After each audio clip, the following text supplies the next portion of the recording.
ঈদে অতিরিক্ত যাত্রীর জন্য পূর্বাঞ্চল রেলের ৯০টি কোচ মেরামত করা হচ্ছে চট্টগ্রামের কারখানায়। তবে এবার দুটি রুটে স্পেশাল ট্রেন বাতিল করা হয়েছে।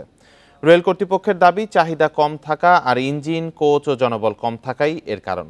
তবে এ দাবির বিপক্ষে অবস্থান নিয়ে সচেতন নাগরিকরা বলছেন, সড়কে নিরাপত্তা ঘাটতিতে চাপ বাড়বে রেলের উপর।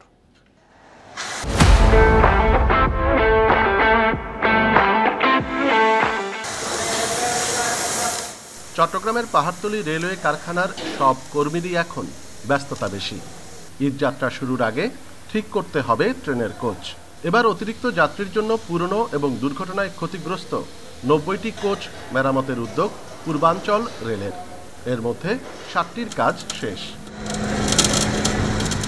কোচ মেরামতে তোড়জোড় চললেও গেলবারের চেয়ে ২ জোড়া স্পেশাল ট্রেন কমেছে এবার। এর একটি চট্টগ্রাম চাঁদপুর এবং অন্যটি চট্টগ্রাম ময়মনসিংহ রুটের।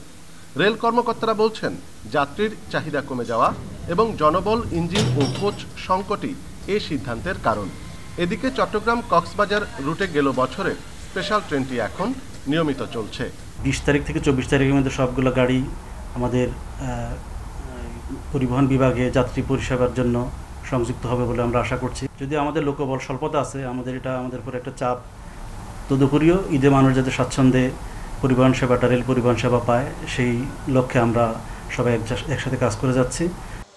রেলপথে যাত্রী কমেছে এমন দাবি মানতে নারাজ সচেতন নাগরিকরা। বরং এবছর সড়ক পথে নিরাপত্তা ঘাটতির কারণে রেলে মানুষের আগ্রহ আরও বাড়বে বলেই মনে করছেন তারা। যতজন টিকিট পায় তার থেকে ১০-১৫ গুণ মানুষ টিকিট পায় না। এখানে কি চাহিদা নেই এটা প্রমাণ করে? চাহিদা নেই এটা প্রমাণিত না, প্রমাণিত তো চাহিদা আছে।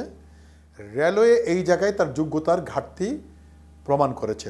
বিভিন্ন রুটে স্পেশাল ট্রেনের পাশাপাশি নিয়মিত ট্রেনগুলোর সাপ্তাহিক বন্ধ বাতিল করা হয়েছে ঈদকে ঘিরে।